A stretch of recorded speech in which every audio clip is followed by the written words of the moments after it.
Buen día a todos y todas. ¿Cómo les va? Les damos la bienvenida a esta nueva clase. Hoy con la alegría de contar con una compañera, también coordinadora de la residencia hasta hace poco, Cristina Caneda, compañera de este recorrido en la salud pública y bueno, años de estudiar juntas, de grupos de estudio y además de la presentación formal que les voy a hacer, contarles que hemos compartido con Cris muchos momentos muy lindos de esta carrera hasta aquí. Opa, un ruido ahí, les pedimos a todo el mundo que se silencie. Me parece que Ana Laura me parece no silenciada. Menos la invitada. Sí, Ahí sí. está, eso, menos la invitada. Bueno, Cris, muchas gracias por acompañarnos hoy. Paso a presentarte formalmente en la clase de hoy, donde nos planteas un tema bastante interesante y complejo, que es si es posible prevenir el problema en el aprendizaje. Así que bueno, vamos a ver qué has pensado al respecto.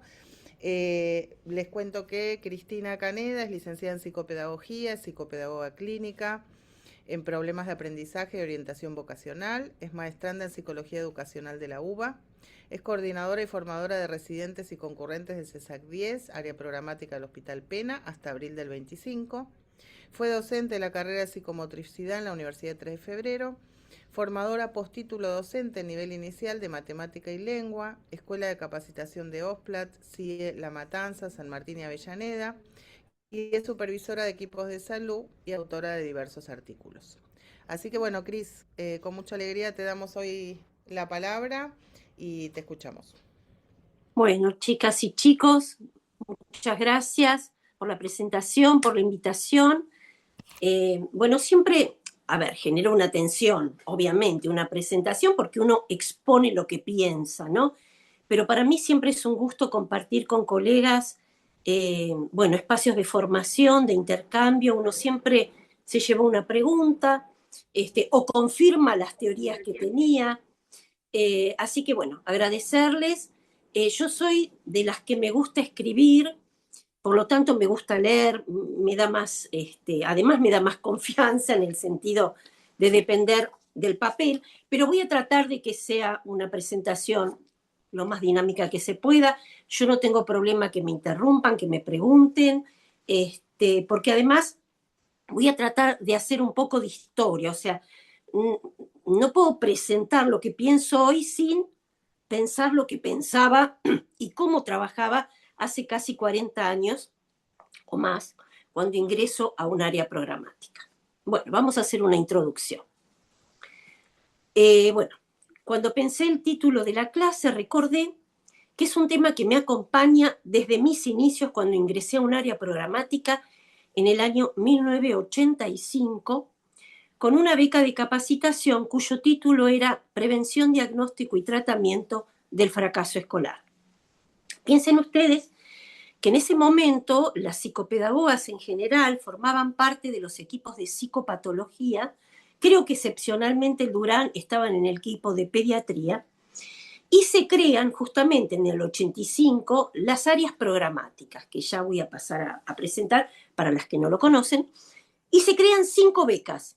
O sea, fuimos 5 profesionales los que ingresamos a través de un concurso en ese momento a algo que era desconocido, o sea, lo que era trabajar en APS, Atención Primaria de la Salud. En ese momento, después de un recorrido con las colegas con las que habíamos ingresado, escribimos un primer texto que se llamaba, digamos, que hablaba sobre la prevención del fracaso escolar y tenía como subtítulo La omnipotencia, la impotencia, lo posible. O sea que el título de hoy ya comenzaba allí. Tema que a lo largo de los años se fue transformando en una pregunta. ¿Es posible prevenir el problema de aprendizaje? Por supuesto que esta pregunta fue tomando diferentes respuestas de acuerdo al contexto. Cuando hablo de lecturas contextuadas, nunca dejaré de referirme que mi experiencia y mis lecturas de hoy fueron construidas por mi tiempo de formación teórica, como dijo Andy, muchos grupos de estudio compartidos, pero principalmente por mi trabajo compartido a lo largo de estos años con diferentes equipos de residentes y colegas de planta con las que compartí cada día de estos casi 40 años en el CESAC número 10. Así que mi agradecimiento a cada una de ellas, porque sin ellas, sin esas preguntas, sin los obstáculos cotidianos del trabajo, bueno, hoy no pensaría lo que pienso. Bueno, algunas palabras como para poner en contexto. En el año 1978 se realiza la Conferencia Internacional sobre Atención Primaria de la Salud, Alma-Ata. 134 gobiernos miembros de la OMS llevan a cabo un histórico acuerdo realizado en la República Socialista Soviética en ese momento, donde se declara la atención primaria de la salud como el derecho a la salud integral para todos, mediante su plena participación, instando a los gobiernos y organismos internacionales a promoverla. Su lema fue Salud para todos en el año 2000. Lamentablemente, declaración aún en deuda. La APS está basada en el trabajo de equipos interdisciplinarios, en acciones comunitarias y participativas, destinadas a la promoción, prevención, diagnóstico, tratamiento y rehabilitación en especialidades básicas y ambulatorias. Estas actividades se llevan a cabo a través de programas de salud que se desarrollan desde las áreas programáticas, centros de salud y acción comunitaria, programas de salud escolar, entre otras, y también los EMAR, ¿no? Hoy. Las áreas programáticas son zonas geográficas de cobertura asignada a cada hospital general de agudos para llevar a cabo estas acciones de atención primaria de la salud. La práctica psicopedagógica cumple un rol muy importante en el contexto de la APS.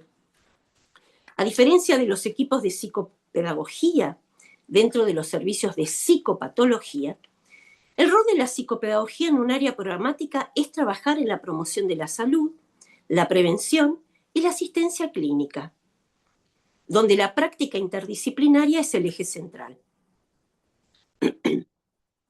Experiencias en primera infancia, pubertad, adolescencia y adultos mayores dan cuenta de la amplia y específica intervención psicopedagógica que nuestra práctica puede llevar a cabo.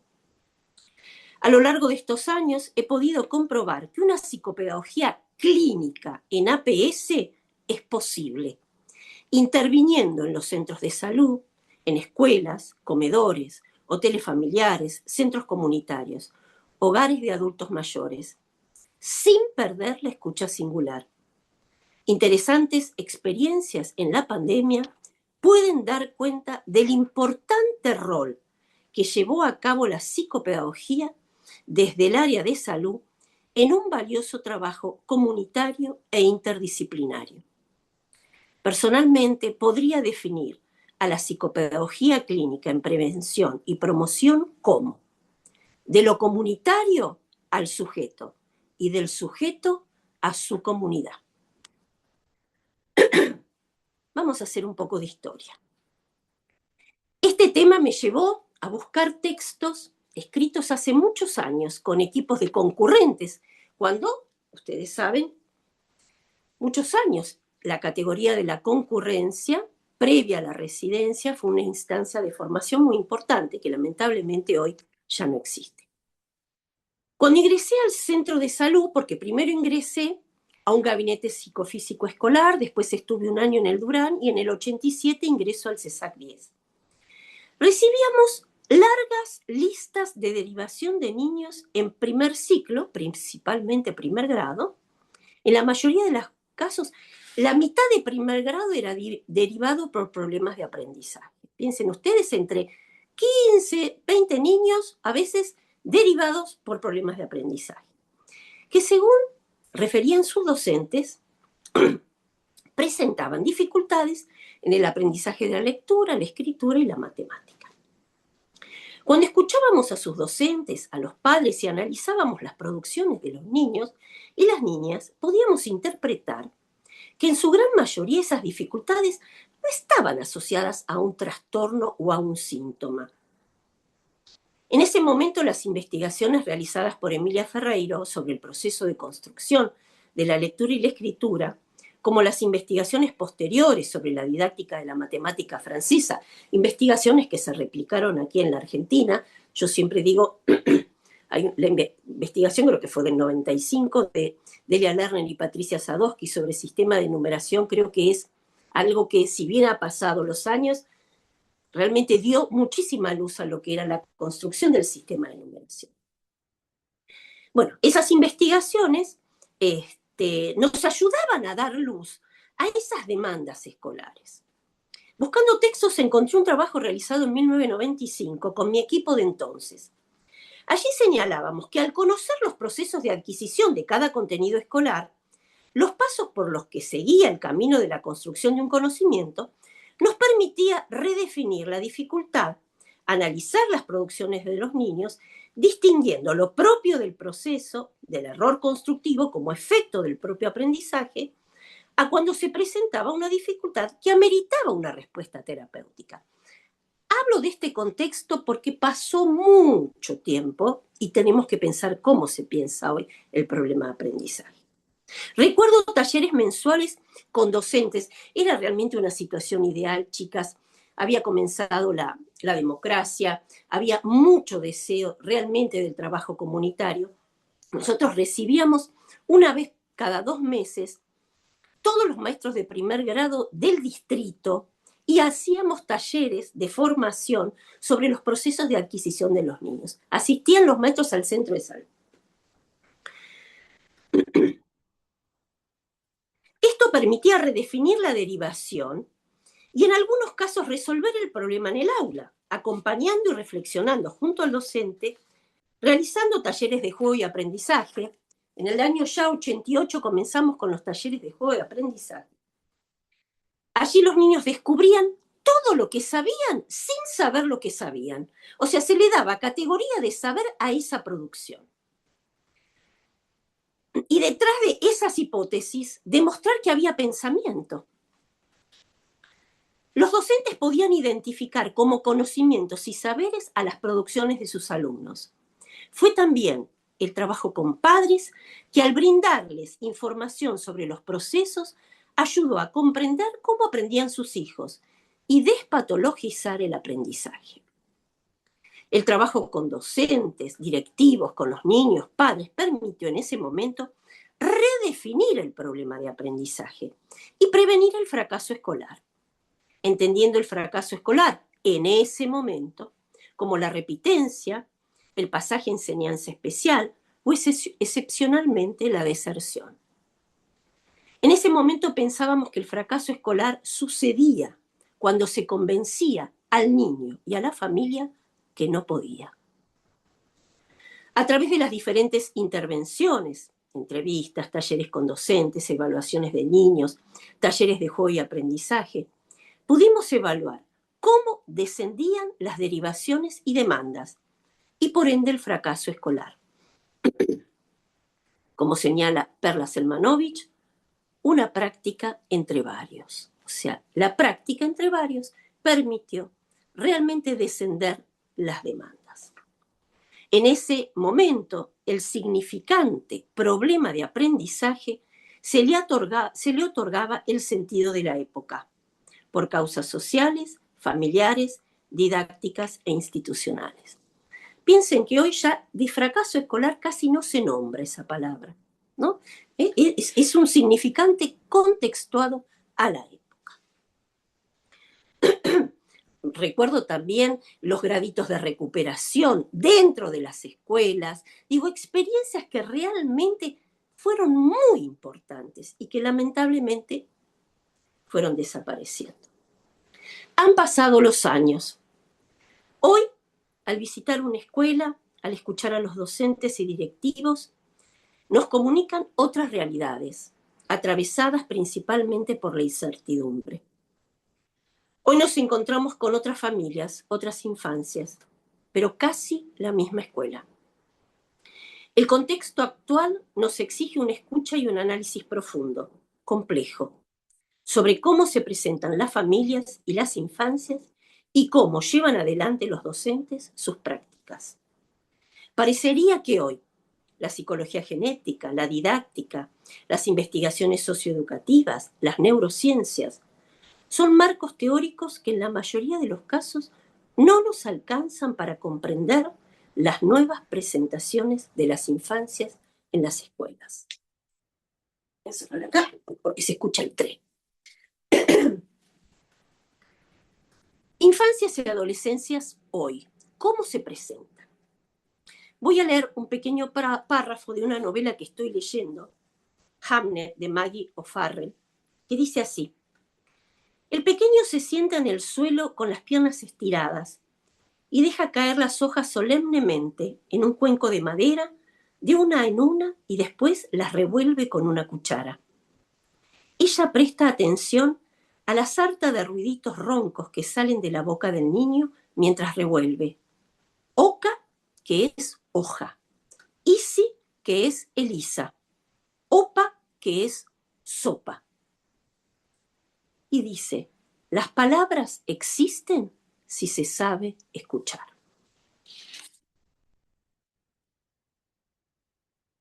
Escuchamos preocupación por niños que les cuesta entrar en una escena de juego, entrar a un aula, establecer un lazo con otros.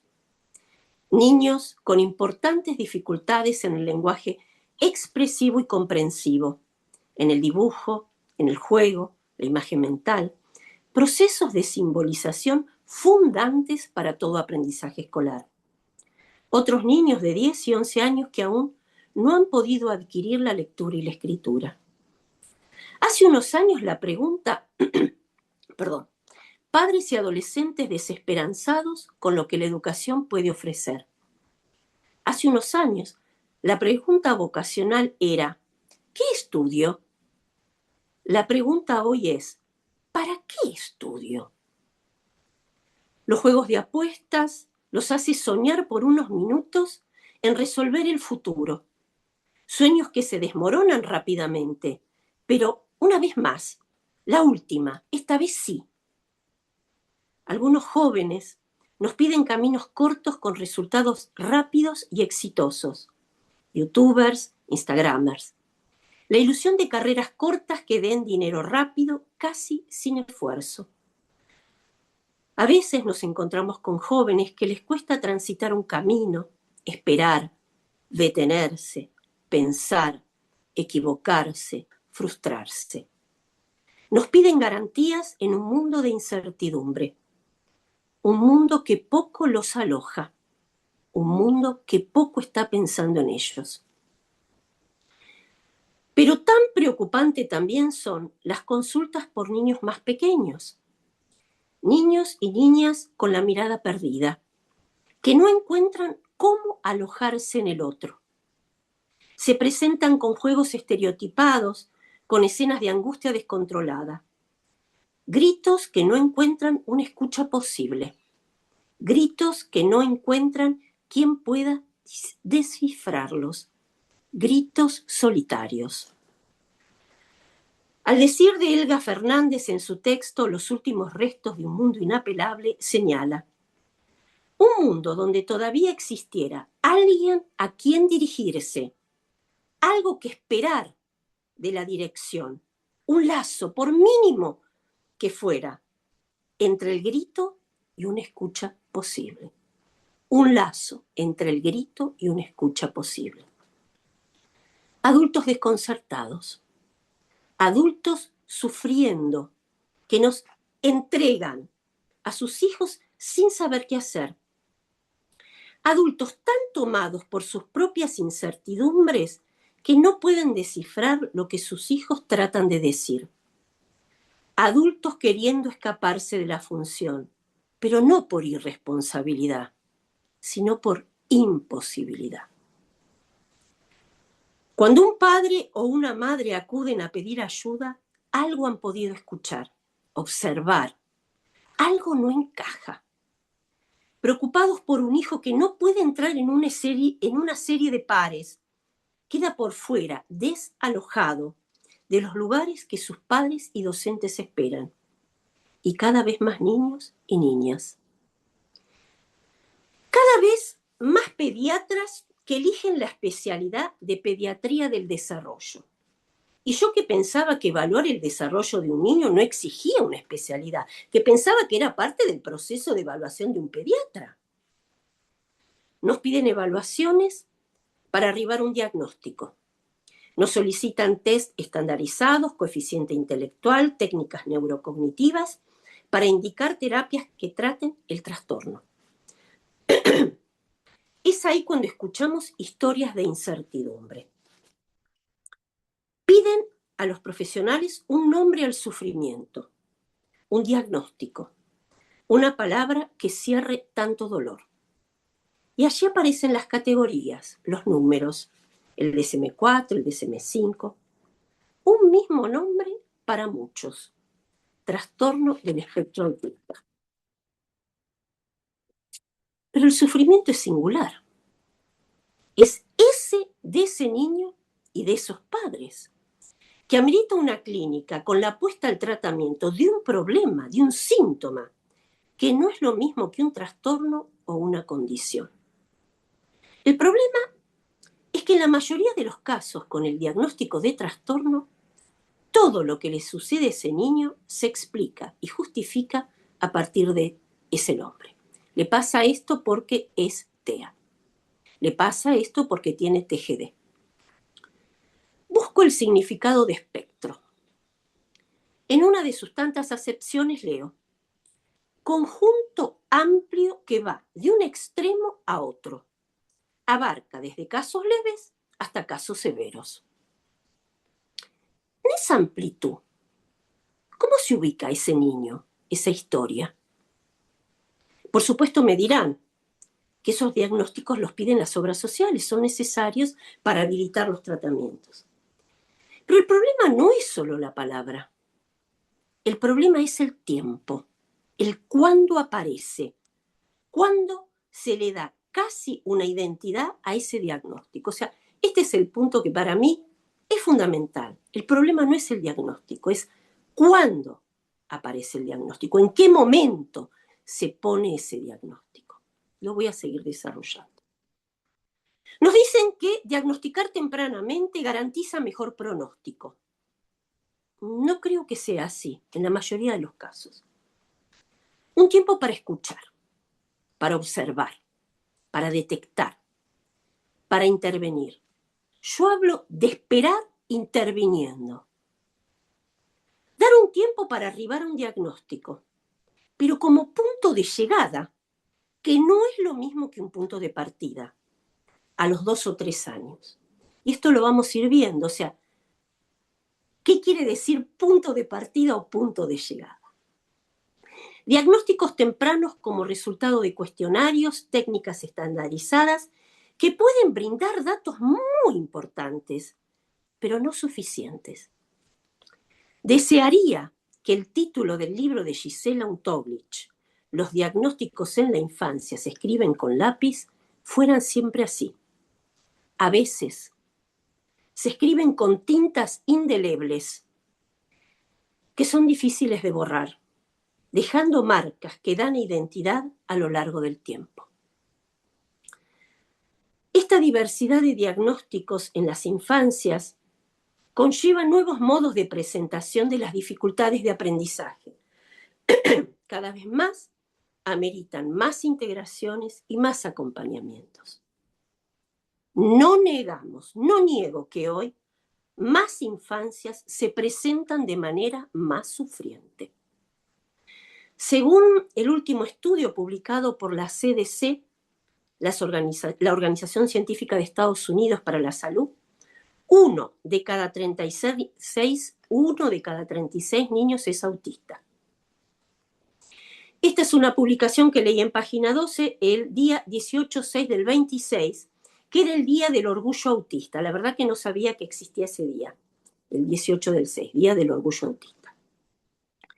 En la década del 80 se diagnosticaba con autismo 4 cada 10.000. ¿No nos hace pregunta esa diferencia? Considero que aunque se hable de condición, en ese amplio espectro y no de síntoma, en su gran mayoría hay sufrimiento, exclusión muchas veces, de niños y niñas que no pueden entrar en la lógica de los tiempos del aprendizaje escolar. Docentes desconcertados, desorientados, sin poder saber cómo ayudar. Una escuela que no fue pensada ni preparada para tanta diversidad.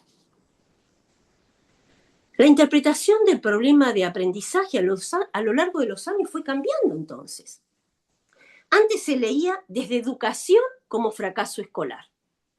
Hoy, en la mayoría de los casos, se lee desde salud, como un trastorno que porta el niño.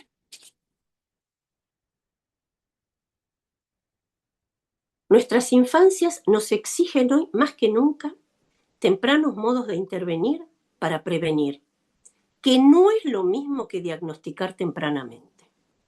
Armar un lazo, una búsqueda de sentido. Como señala Elga Fernández, el espacio en que media entre quien grita y quien escucha. Hasta acá esta primer parte. Cuando leí el título del curso, Nadie se salva solo, supongo que se relaciona con la serie del Eternauta. También en esa serie hay una frase que dice, lo viejo funciona.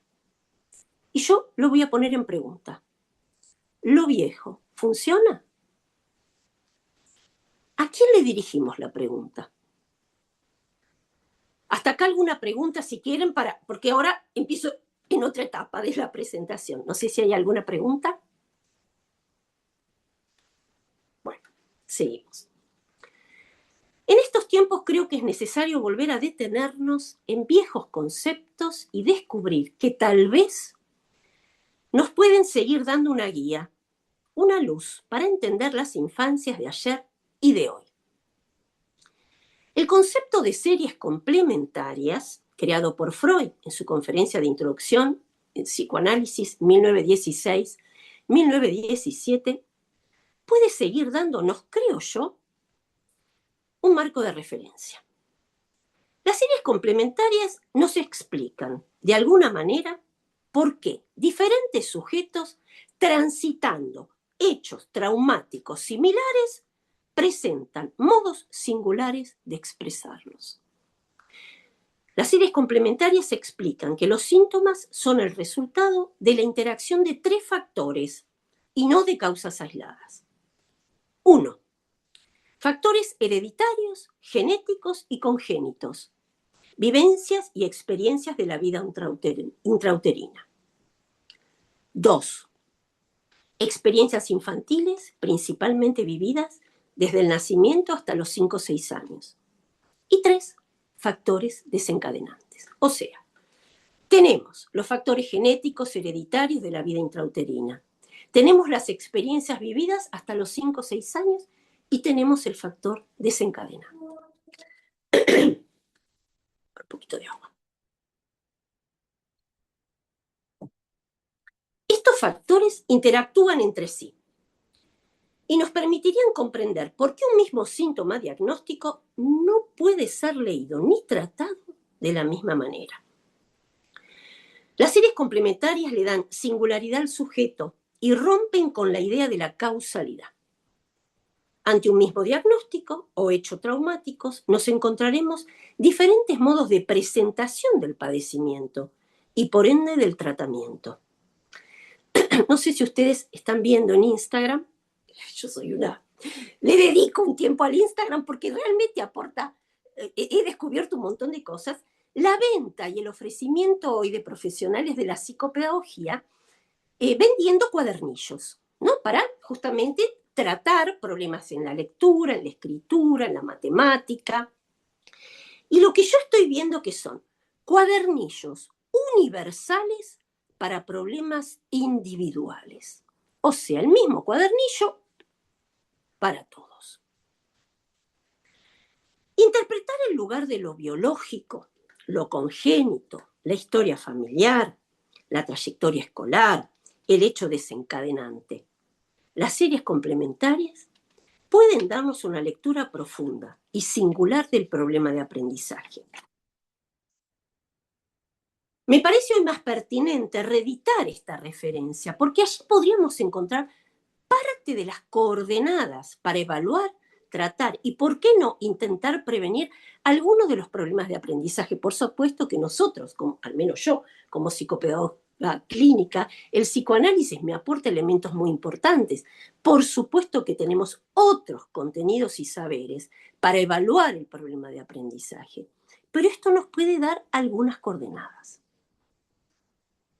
Esta presentación me llevó a retomar un autor, para mí fundamental, en el tema que nos convoca. No sé si lo conocen, seguramente muchas sí, el doctor Alfredo Jerusalinsky.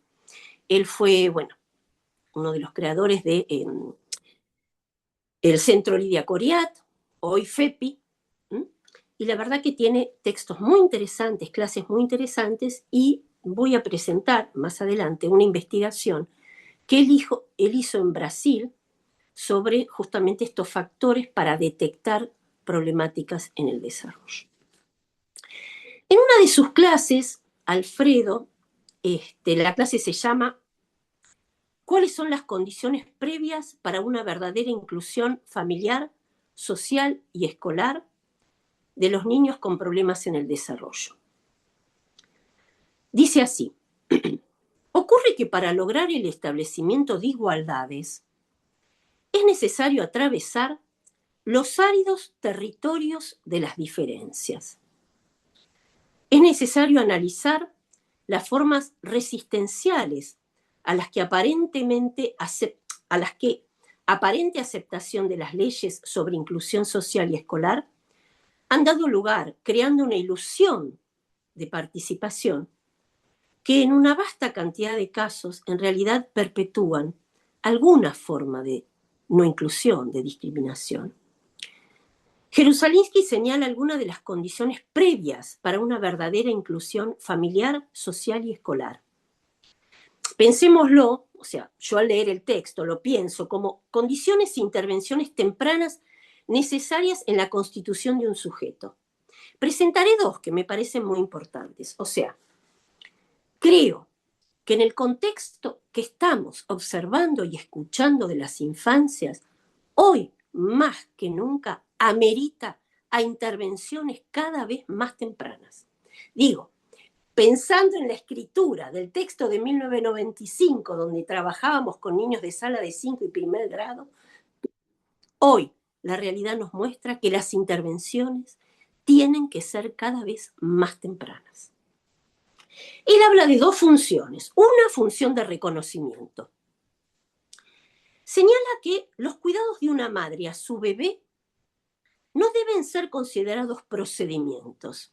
Por ejemplo, cambiar pañales, alimentar, sino que él los nombra acontecimientos. Para que la función de reconocimiento se opere, es necesario que la función materna se extienda hasta el punto que las condiciones constitucionales del niño permitan un encuentro. Si las condiciones de un niño se encuentran disminuidas por alguna razón, genética o problemática del desarrollo, allí quien cumple la función tendrá que hacer un esfuerzo especial para ir al encuentro de ese bebé, ya que la función de reconocimiento es fundante. A mí esta función me parece muy clara, o sea, no todos los niños nacen con el mismo bagaje para responder a la demanda. Entonces esa mamá va a tener que hacer un esfuerzo para ese encuentro de reconocimiento.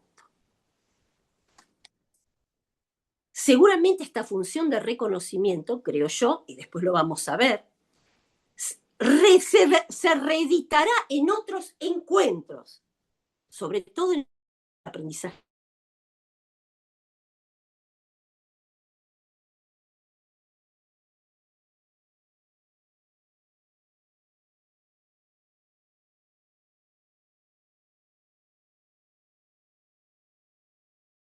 Jerusalinsky. Para mí, chicas, esta frase fue un antes y después para pensar el problema de aprendizaje. Cris, perdón, cortó un cachito justo unos minutitos. ¿Cómo?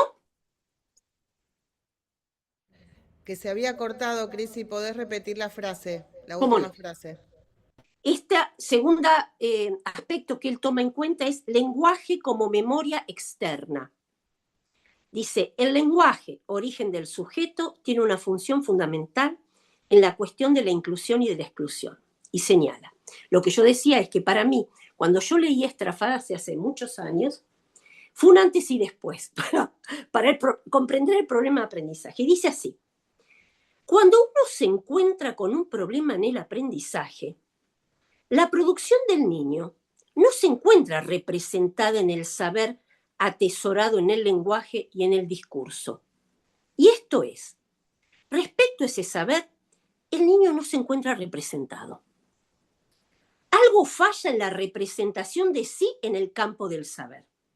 En realidad, con su aparente desinterés, el niño se defiende del hecho de que él se va a buscar en ese saber y no se encuentra.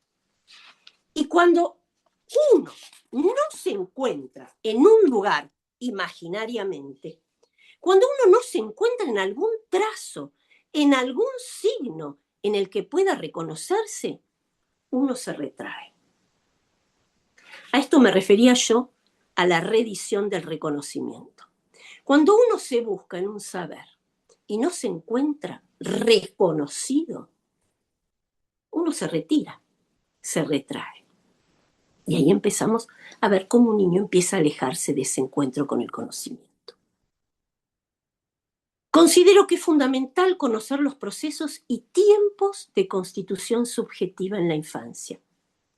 Los modos particulares que tiene el vínculo materno-paterno para poder pensar cuándo es necesario una intervención temprana. Por ejemplo, a través del programa de control de niño sano, donde es tan importante el trabajo del pediatra con la psicopedagoga. O sea, para mí es fundante. Es ese seguimiento que va de 0 a 5 años, la participación de la psicopedagoga es fundante. De poder, ahora después yo voy a contar una experiencia, de poder trabajar conjuntamente en la observación y seguimiento del desarrollo. La clínica actual de los problemas de aprendizaje nos muestra la urgencia de la intervención cada vez más temprana en la infancia. Muchos de los problemas de aprendizaje de los niños que recibimos se presentan, bueno, como dije, con problemas tempranos en el lenguaje, en los procesos de simbolización. Dificultades para armar un juego entre dos y por ende dificultades para sostener la escena del aprendizaje social y escolar. También escuchamos reiteradamente la preocupación de los padres por el tiempo que pasan los niños frente a las pantallas. Las crisis que surgen cuando se les pone un límite. El problema no son las pantallas. Yo siempre decía a los padres que este objeto no se compra en una juguetería. Es un objeto de adultos que se le ha entregado a un niño como objeto de juego, de distracción, pero es un objeto de adultos. Entonces, el problema no son las pantallas. El problema es la ausencia de un otro que medie, que haga pantalla a la pantalla. Un otro que ponga palabra, sentido a esa cantidad de información y estímulo cambiante, quedando muchas veces el niño capturado por la literalidad del mensaje.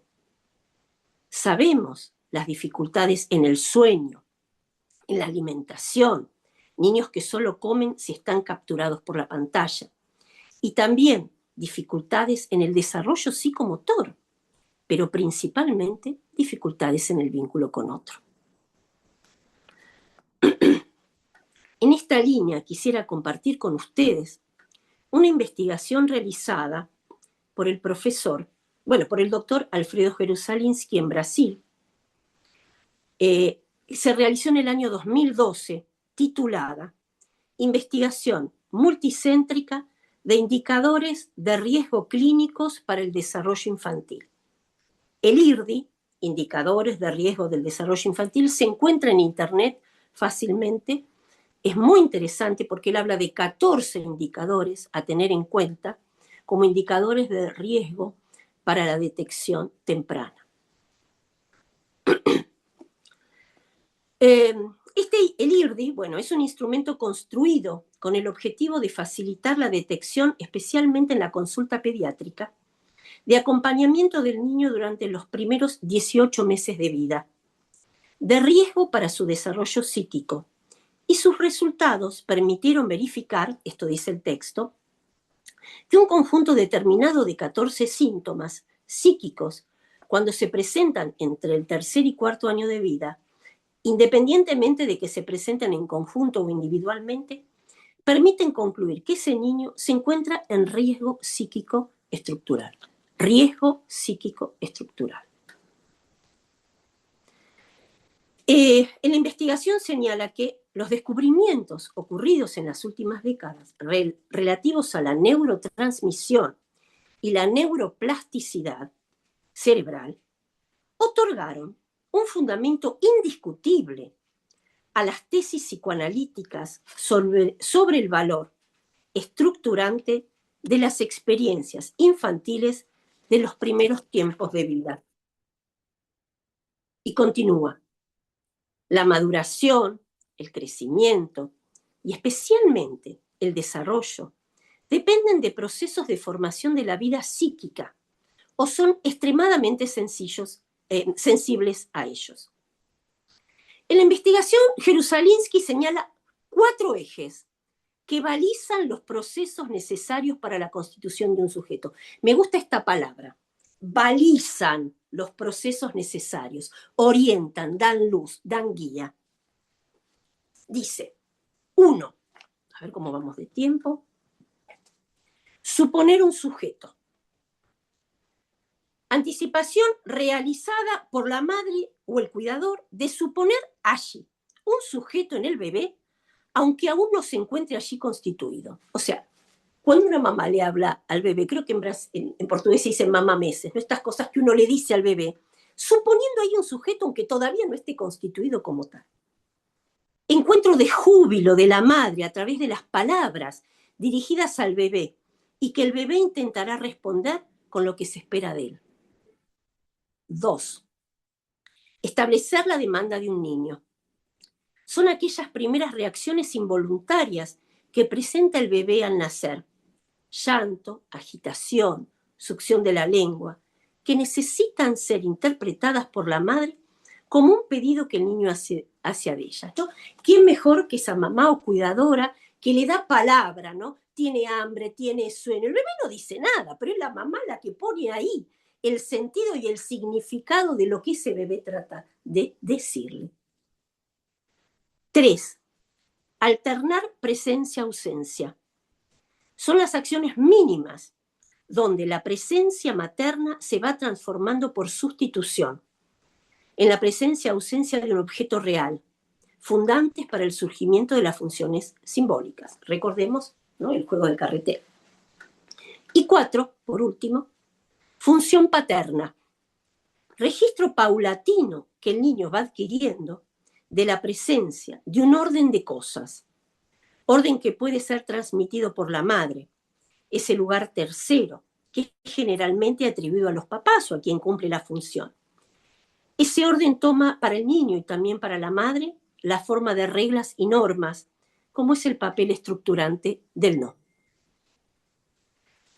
Considero que estos elementos fundantes en el desarrollo del niño podrían ser observados, interpretados, evaluados a través del vínculo madre-hijo por los profesionales que realizan un seguimiento evolutivo, permitiendo pensar a lo que yo llamo intervenciones oportunas, no intervenciones tempranas, intervenciones oportunas. Recuerdo una experiencia.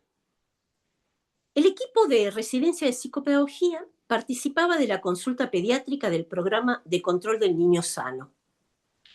La pediatra consideraba que las conductas que venía observando en una paciente de 3 años respondían al diagnóstico de trastorno del espectro autista.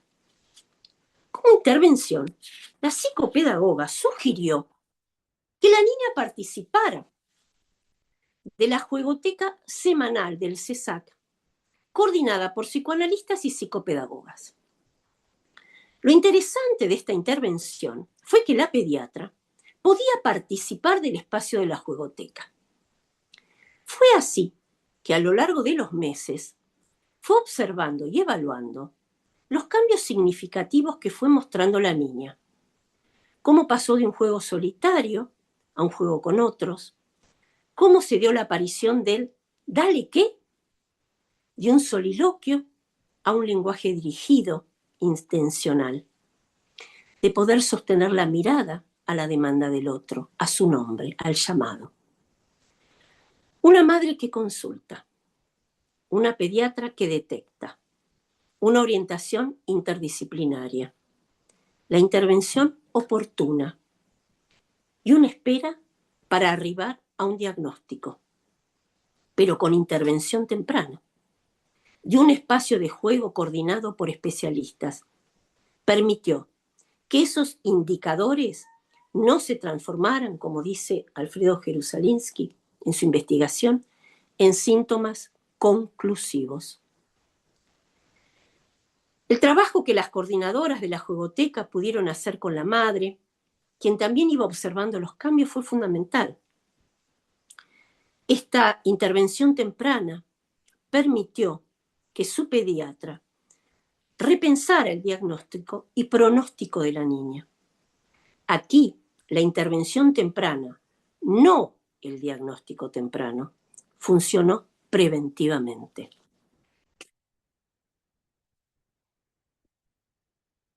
Para ir concluyendo, retomo la pregunta inicial. ¿Es posible prevenir los problemas de aprendizaje?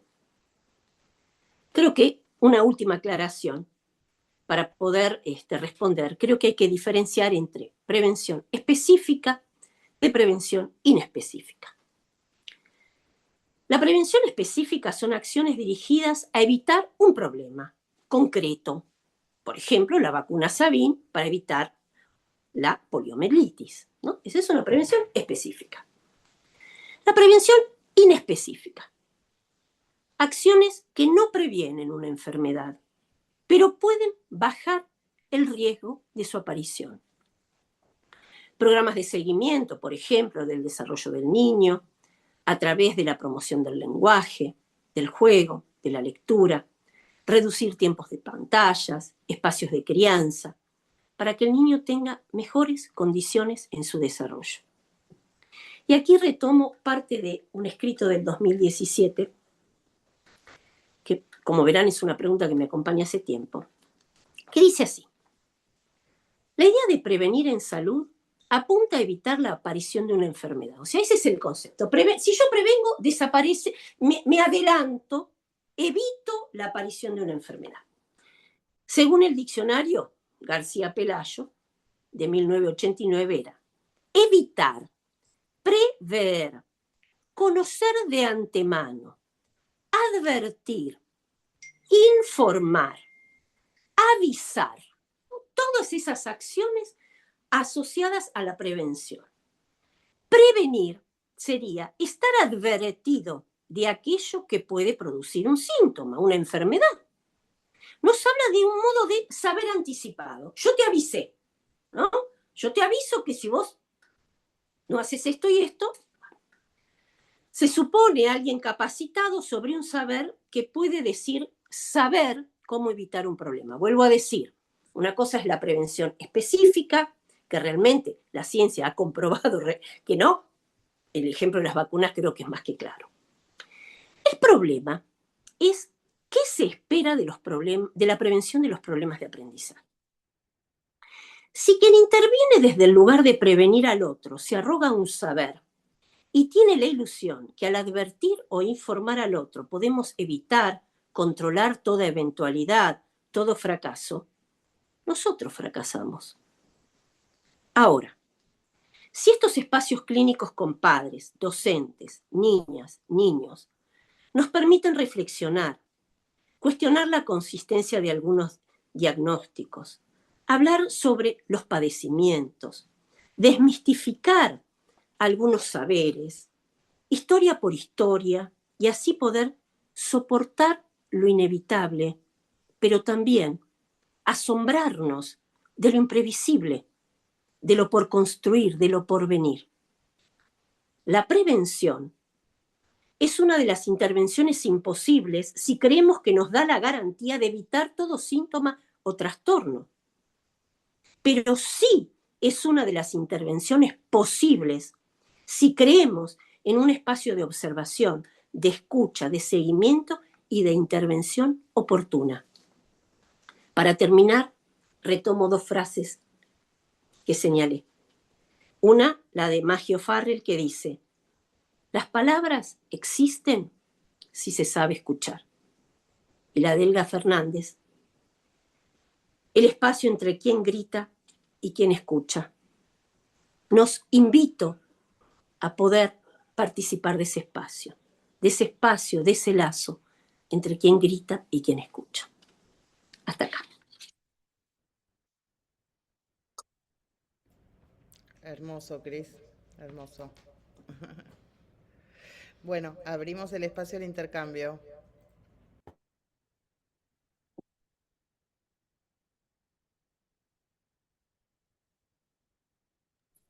Lo más sabroso. Buen día, buen día.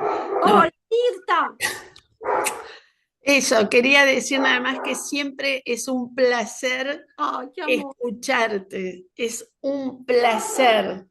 Mantenés un hilo conductor y un interés ahí que no baja en ningún momento. No se Siempre- jubiló.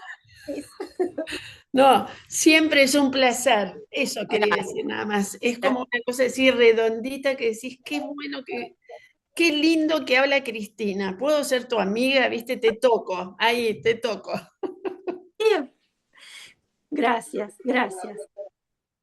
Yo le decía a Vero, porque yo tengo una compañera amiga, como siempre digo, mi mano derecha e izquierda, Verónica Balus, que fue, bueno, fue residente, jefa de residentes y hoy es la que quedó en el lugar de coordinadora, que realmente la historia nos va mostrando cómo podemos leer, ¿no? En equipo lo que está pasando, porque realmente ha cambiado muchísimo. Piensen ustedes de ese 1987, cuando ingresé, ¿no? Al CESAC, de lo que era el fracaso escolar, cómo era entendido. Y hoy la situación cambió, pero significativamente las demandas. Entonces, me parecía importante hacer esa historia.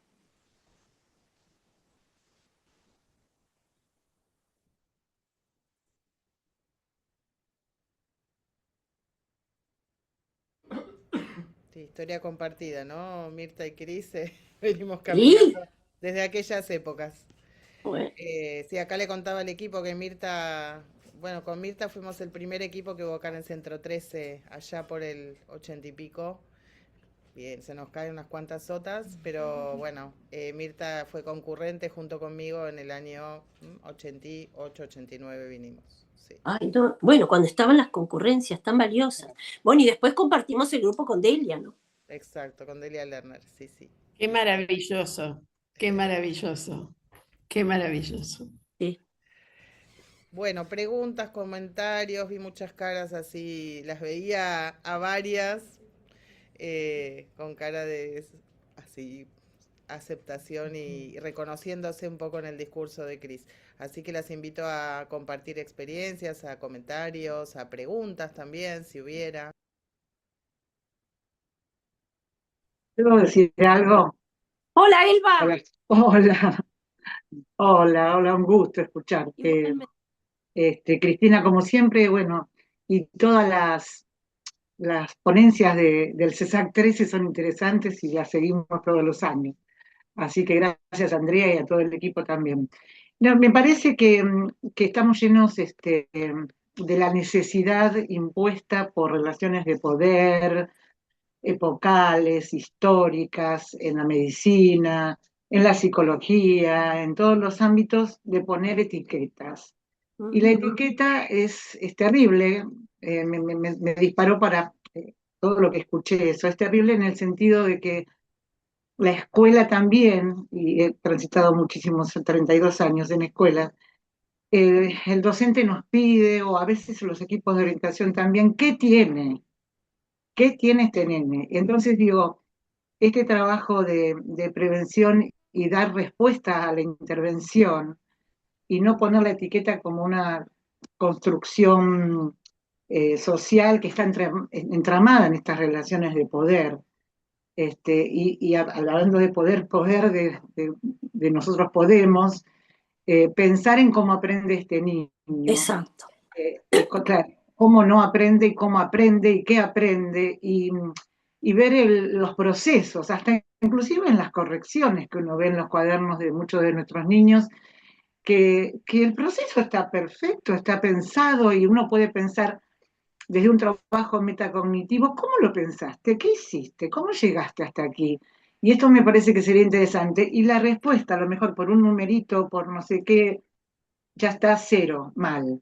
Y entonces digo, ¿cómo? Yo me pregunto, porque hace muchos años, cuando descubrimos, o yo descubrí a Freire, Mm. a Giroux, a Lo Bourdieu. viejo funciona, Elba, lo viejo funciona. Exacto, Cristina, lo viejo funciona.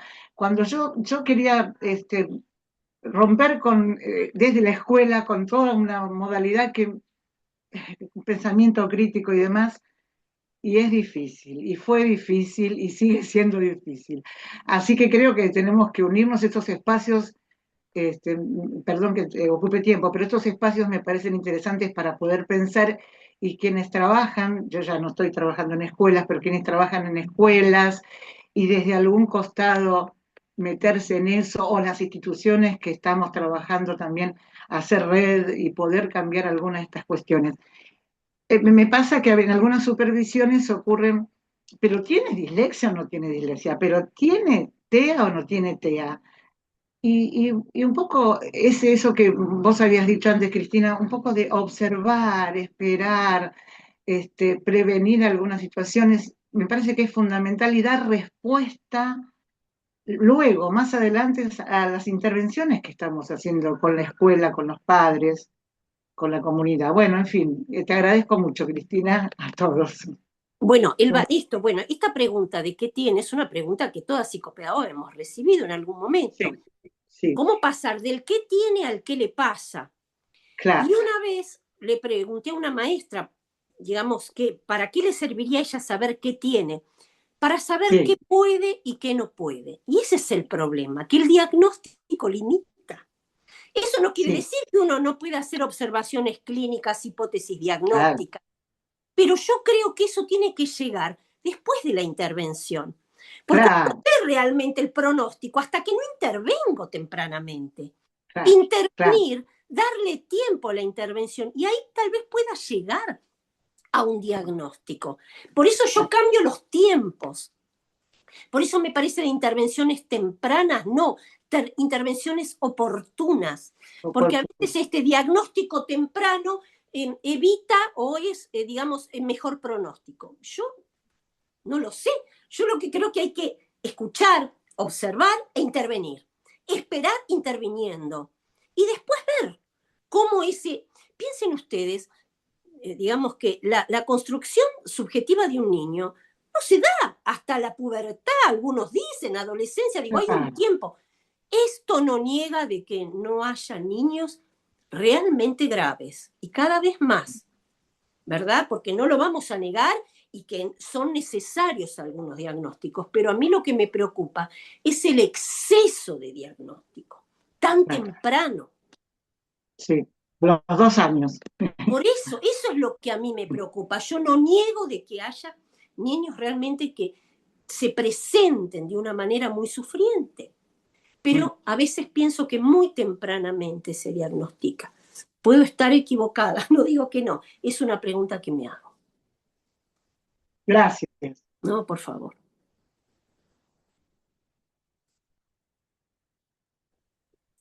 Hola, ¿qué tal? Ay, no te veo. A ver, así. Ahora no escucho. No lo escuchamos ni lo vemos. A ver, ¿quién será? Ignacio. ¿Se le cortó? No está. ¿Quién era? Tras que hay pocos hombres, nos aparece el que nos habló. ¿Dónde está? ¿Dónde está? Se le cortó, me pa.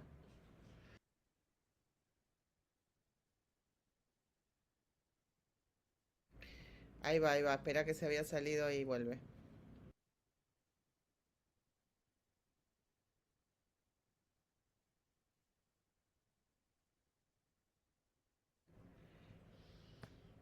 Ignacio, querías hablar, me parece. Se había cortado. Sí, quería hablar, perdón, se me cortó justo, gracias por aceptarme otra vez. Se escucha. Ah, gracias, gracias.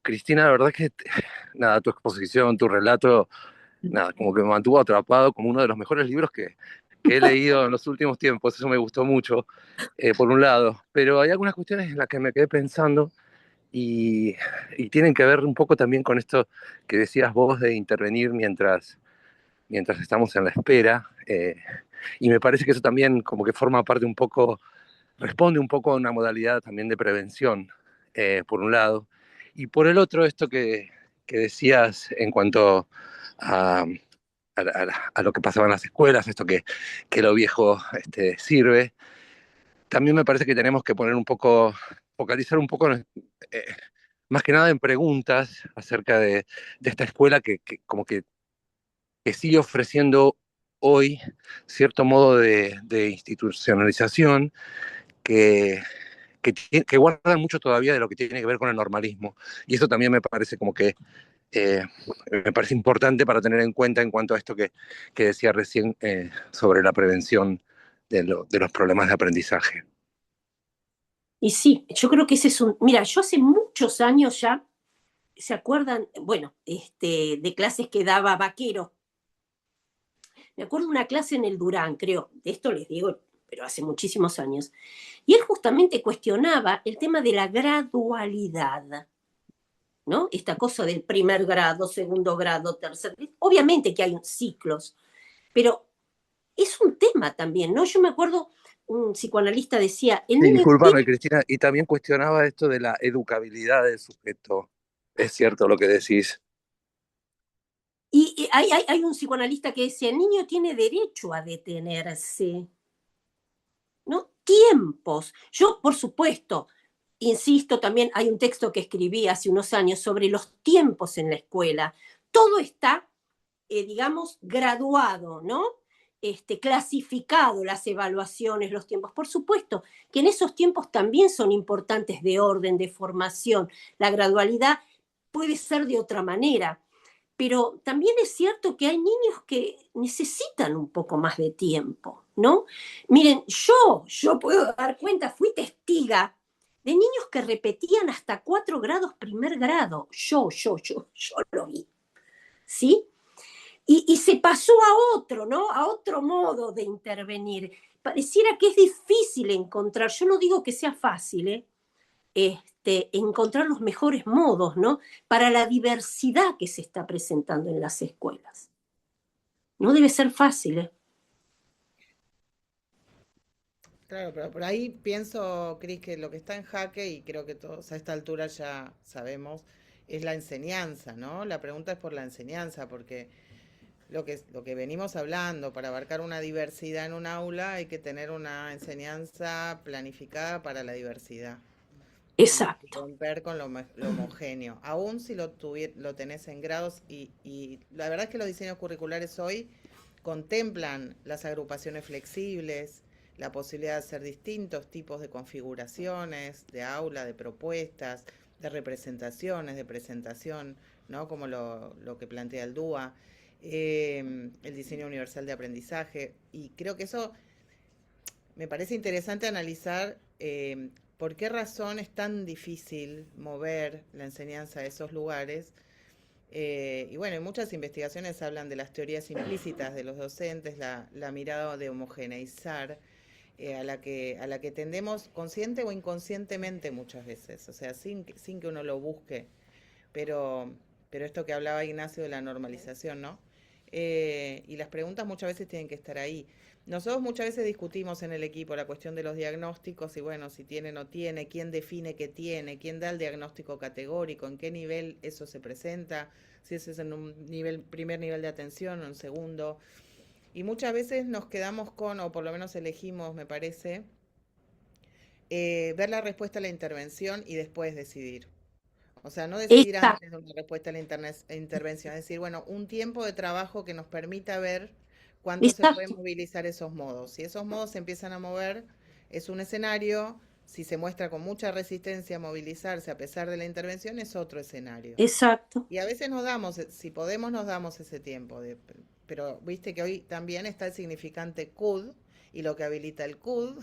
Y a Y, veces eso también manda en relación sí, y también, a los Andy, la recursos. fantasía de lo que supone que el CUD brinda, que a veces sabemos que no brinda todo lo que se supone que brinda, ¿no?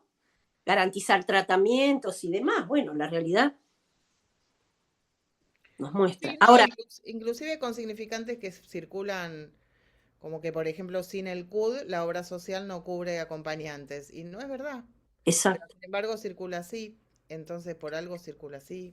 em, Así que nada, hay que estar como muy atentos, ¿no? ¿Sí? Y a veces uno supone que son algunas soluciones posibles que no serían tan complejas, pero por algo no sé. Yo sigo pensando desde hace años que pensábamos con mi equipo el tema de las pareja educativa. La pareja educativa, 2 docentes por grado. O sea, es tan difícil, yo sé que es un presupuesto, pero ahora que se están reduciendo la cantidad de grados, la pareja educativa sería una situación posible, me parece, ¿no? Porque realmente yo siempre digo, hay que ponerse en el lugar del maestro también, ¿no? No debe ser fácil, porque no los prepararon, porque a veces no están tan acompañados como ellos quisieran, bueno, diversas situaciones, ¿no? Y la pareja educativa me parece que podría ser, ¿no? Un camino posible.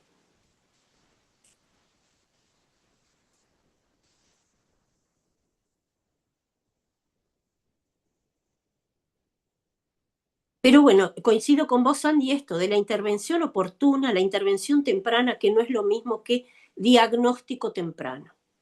Yo creo que son cosas diferentes. Por eso es importante el programa de salud escolar, acompañar, escuchar, observar, orientar, intervenir. Y el trabajo ideal, pediatra psicopedagoga, ideal en la consulta.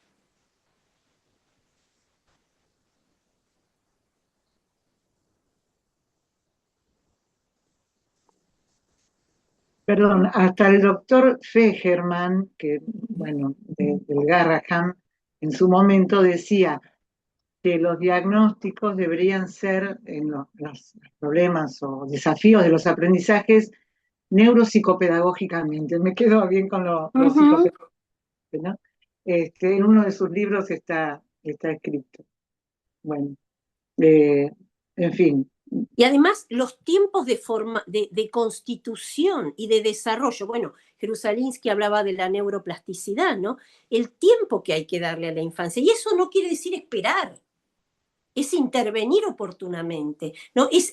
Para mí, bueno, obviamente el título de ese libro, ¿no? Los diagnósticos en la infancia se escriben con lápiz, porque realmente son tiempos de escribir, borrar, revisar, volver a escribir, ¿no? Es muy importante pensar que la infancia es un tiempo de armado subjetivo, de constitución, y que a veces el diagnóstico es más un punto de llegada que un punto de partida, y en ese punto el tiempo de la intervención, ¿no? Pero también, como decís, Andy, bueno, hay exigencias administrativas, ¿no? Que, bueno, que la escuela, que los tratamientos, los profesionales en tratamiento recibimos, ¿no?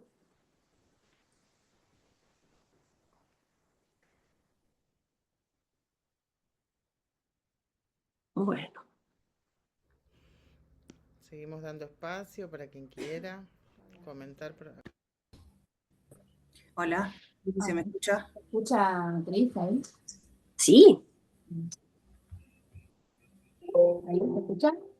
Sí. Ah. No, que yo me quedé pensando de la viñeta que contaste del consultorio compartido con pediatría y en esto que traías bueno, del cambio de la demanda a psicopedagogía, que también cambió mucho, por suerte, está cambiando en proceso y con mucho esfuerzo, creo, de quienes han pasado por salud, el rol del psicopedagogo dentro de salud. Cada vez, se escucha más nuestra palabra y lo que tenemos para decir. Creo que por esto también ha cambiado la demanda. Y bueno, yo celebro eso, que tengamos. Totalmente. Lo que hace unos años no sé si se realizaba el consultorio compartido, por ejemplo. Y hoy por hoy sí. Es que yo creo que aparecen nuevas preguntas, ¿no? Que realmente todos los profesionales a veces no encontramos una respuesta que nos dé solo nuestra disciplina, que nos invita cada vez más a trabajar en equipo, a una mirada interdisciplinaria, a una lectura, a un modo de intervenir. Por suerte, digo, la realidad nos está llevando a eso, ¿no? De que la soledad del consultorio no nos da todas las respuestas. Es justamente, y un centro de salud es la situación ideal, ¿no? Porque uno tiene la posibilidad ahí del intercambio, de la interconsulta.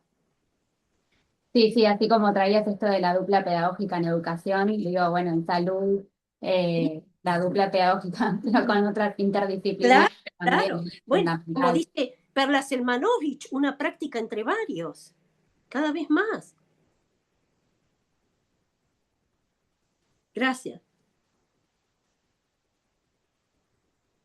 Hola, buen día. Buen Quisiera día. agregar algo. Hola, Hola. Cristina, mi de Leo E8, era de Leo Sí, E8. sí. Me jubilé el año pasado como coordinadora, pero fui miembro, no sé, 33 años, no sé ya cuánto. No me extraña que seamos algunas generacionales acá, coetáneas, aún con distintos caminos. Me pasó algo que quise reflejar en el chat, no pude, y quiero decirlo compartido acá con todos los que estamos acá escuchándote atentamente y yo como impregnada de tu propio relato. Lo que quiero decirte es que como vos lo digo muy básico y sencillo, como vos enlazaste tu propia biografía profesional, quizás hasta desde tu elección del propio campo disciplinar, no lo sé. ¿No? Sería muy interesante saber por qué cada uno de los que estamos acá presentes somos psicopedagogos. Tu propio enlace entre lo que fue, entre lo histórico, entre aquel paradigma y esto que estamos viviendo acá, que yo, entre comillas, acá es como una batalla cultural para mí, pero bueno, lo digo para mí, es una enorme batalla que estamos como en una trinchera clínica, algo así. Em, es ha sido propiamente como un relato clínico. No sé si se entiende. Tu forma y tu manera de ir hilvanando lo que pensaban con lo que tenían que sostener y las condiciones institucionales que el EOE ha trabajado bueno, cómo son dar condiciones institucionales, dar encuadre y dar condiciones institucionales. Así por lo menos lo leía yo. Por supuesto, derivábamos a graditos de recuperación. Por supuesto, hasta que existieron, hasta el 97, 98. Ajá. Después desaparecieron todos juntitos en el octavo. Habremos tenido hasta el 2000, suponte. ¿Sí? Nosotros nos remitíamos a Ortiguera, a la Escuela Especial 8, en aquel momento, ¿sí? A calle Ortiguera. Entonces, hasta que hubieron digamos, trabajaba en función de esas condiciones y de esos paradigmas. Y yo me he ocupado de ampliar la mirada junto con las demás que nos hemos visto arrastradas a otras cosas. Pero lo que quiero decir es que tu relato como nada, hiciste un enlace clínico propiamente de tu propia formación y me parece riquísimo, me emociona en un punto y me parece, como decía la compañera Mirta, estos espacios son fundamentales porque si no, todo tiende a disgregarse. Y yo he visto esos cuadernillos en Instagram la semana pasada que a uno le aparecen y se ve que nos escuchan, ¿no? Y entonces algo saben que soy psicopedagoga, claro, que he sido más con mirada institucional y todo eso, y me ha pasmado, chicas, porque son cuadernillos de adiestramiento que yo he visto en la facultad o he visto muy antiguos, los que hacía yo seguramente en primer grado, no lo sé, ese adiestramiento, Claro, son cuadernillos Tremendo, universales para tremendo. historias singulares. Por eso nada, agradecidísima, Ay, gracias, agradecidísima. gracias. Muchos recuerdos. Sí, señora. Y Sí, que señora. además, esto yo vuelvo a decir, son construcciones contextuadas pero con otros, son muchos años de trabajo con otros. Yo creo que volvería a repetir mi vida profesional, ¿no? La posibilidad de haber formado parte de un centro de salud, de trabajar con la residencia.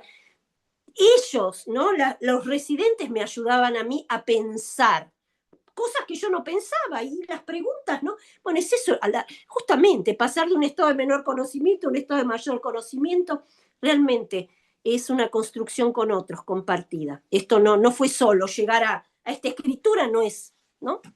Uno pone la mano, pero las ideas uno las va construyendo con otros. Por eso estos espacios agradecidísimos.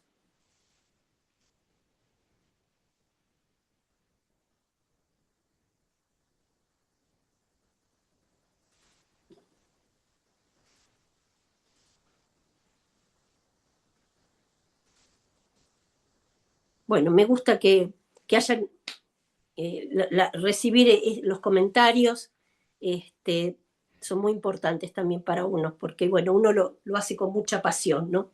Así que agradecerles a todas. En el chat también, Cris, hay varios agradecimientos. A ver si puedo ver. Ay, se me fue. Ahí. Acá.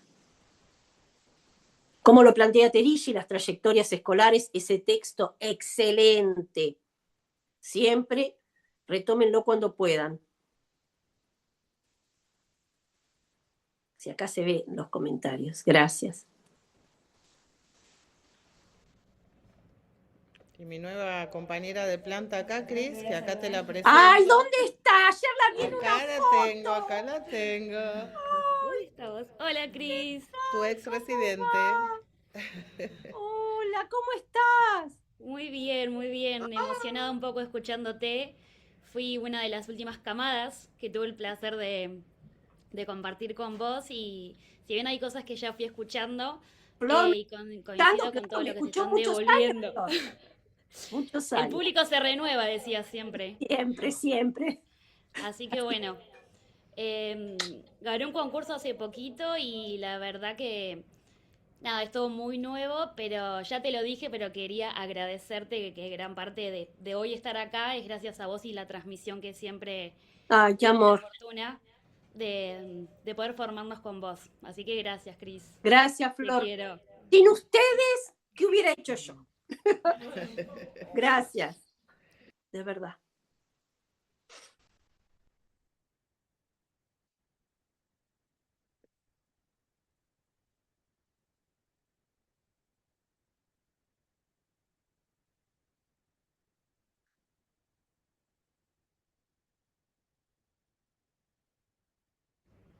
Bueno, ¿quién más?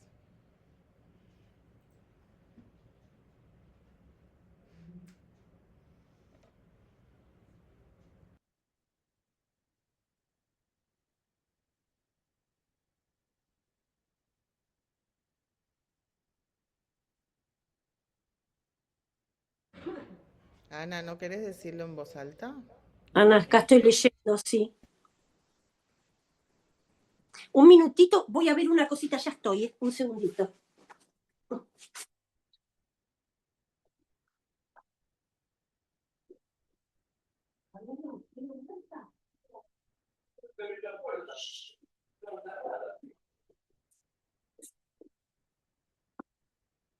Acá estoy, perdón. Ana, estaba leyendo justo lo que había escrito. ¿Cómo están? Muy bien. Ahí está, se animó Ana, ahí va. Bueno, sí, les comentaba, yo me recibí hace 3 años, soy de Luján, que es una ciudad pero con alma de pueblo, entonces empecé a trabajar en 2 o 3 espacios que se habían abierto, de estos que se llaman equipos interdisciplinarios ahora, donde están las 4 profesiones como usuales, las que están hasta de moda, diría ahora, porque pareciera que si los chicos no van a esas 4 profesiones, tienen tratamiento de esas 4, tienen algo incompleto.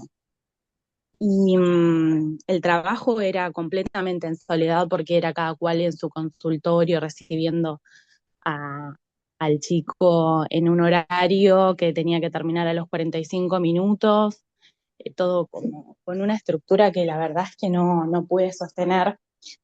Y como les decía ahí en el comentario, la presión de las familias por tener el CUD, obviamente la ansiedad que se va generando, porque por ahí querés sentarte a hablar, a explicar algo que se salga de esa estructura y es muy, muy difícil, las escuelas también presionando. Si hay un dueño o una dueña de ese espacio interdisciplinario, obviamente el pedido siempre es que se responda a la ansiedad de la familia en el sentido de que se les dé una respuesta que los deje satisfechos porque son clientes. Nada, encontrar, bueno, eso que les decía también de neurología, que me ha pasado de hacer un informe con lo que yo observaba para pedir justamente otra mirada y que vuelva la familia con el papelito que dice diagnóstico de autismo, después de haber visto la neuróloga otra vez media hora a la persona. Nada, eso a mí me pareció atroz, realmente cumplí el año de trabajo y dejé. No pude encontrar la manera de hacer por ahí una red. Claro. Nada, para conversar de estas cosas que estamos charlando, para encontrar otras formas de abordar. Así que bueno, celebro un montón, agradezco un montón que exista este espacio para escucharlas a ustedes al menos. Claro, es muy correcto lo que decís, la idea de armar una red, ¿no? De poder trabajar con otros cuando uno siente cierta soledad o no comparte miradas, pero bueno, siempre con alguien uno ver si se puede. A veces no se puede, ¿no? Lamentablemente a veces no se puede. Y también es cierto que, bueno, digamos, uno también aprende de esa diversidad, ¿no? Hay cuestiones que uno tiene que cuestionarse también, ¿no? Hay cuestiones que surgen que uno tiene que preguntarse para no quedar solamente, ¿no?, cerrada a la lectura propia. Escuchar, revisar, pensar. A veces es para, bueno, consolidar algunas ideas y otras veces es justamente para abrirse, porque realmente no vamos a negar las nuevas investigaciones, nuevos hallazgos. Pero bueno, me parece que también se parten de sujetos diferentes y bueno, eso también, miradas diferentes y son intervenciones diferentes, ¿no?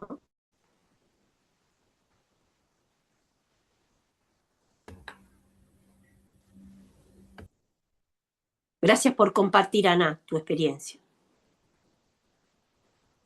Comparto lo que dice Ana, me parece que también nos pasa mucho a los que ingresamos a la residencia, que muchas veces la elección, más allá de poder conocer salud pública y buscar la formación, ¿no? Cómo seguir perfeccionando un poco nuestros conocimientos, la clínica, lo preventivo, promocional que contabas antes, Cris, también es en búsqueda de trabajar en equipo, ¿no? De no estar solos. Me parece que a muchas nos pasa eso también antes de empezar, y es un factor re decisivo a la hora de decidir una residencia, de trabajar con otros. Verdad que estás muy solo por fuera muchas veces. O conocer, ¿no? Cómo formas de armar equipo para después salir de la residencia y poder generar esos espacios en otros lugares. Y además el beneficio que tiene la residencia de poder rotar por otros espacios, con otras líneas teóricas.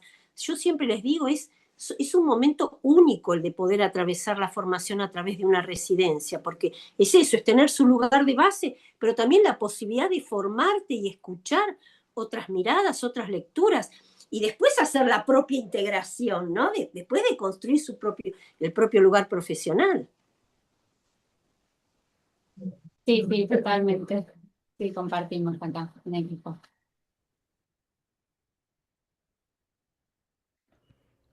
Bueno, chiquis, tendríamos que ir cerrando. Me parece, Cris, que ya tenés que escribir el libro vos. O sea, tenés que escribir el libro. Ya estamos para. Sí, es el momento, hay que decidirse en algún momento, pero bueno, veremos. Sí, bueno, gracias. Yo te animo a eso. Hermosa clase y sí, nos mantuviste muy atrapados en tu relato. Siempre me gustó tu forma de contar desde chiquitas que nos conocemos. Gracias, Ale. Pero bueno, nada, es como rescatar estas miradas bien clínicas y que rescatan lo subjetivo. Y me quedo con las preguntas, una de las tantas que nos compartiste, que están bien, no tanto en los niños y las pantallas, sino en las adulteces, ¿no? Ujú. De qué adultos, con qué adultos están Exacto. relacionados estos niños, me incluyo. Pero bueno, ahora no tengo niños pequeños criando. Pero bueno, nada, esa pregunta es fuerte también, ¿no? Sí, sí. Así que bueno, gracias. Estamos llegando a la hora, así que bueno, gracias a todos por estar y a todas. Y nos vemos en la próxima, el 22, ¿no? Tenemos la próxima clase. Sí. Gracias a todas y a todos. Gracias, Cris.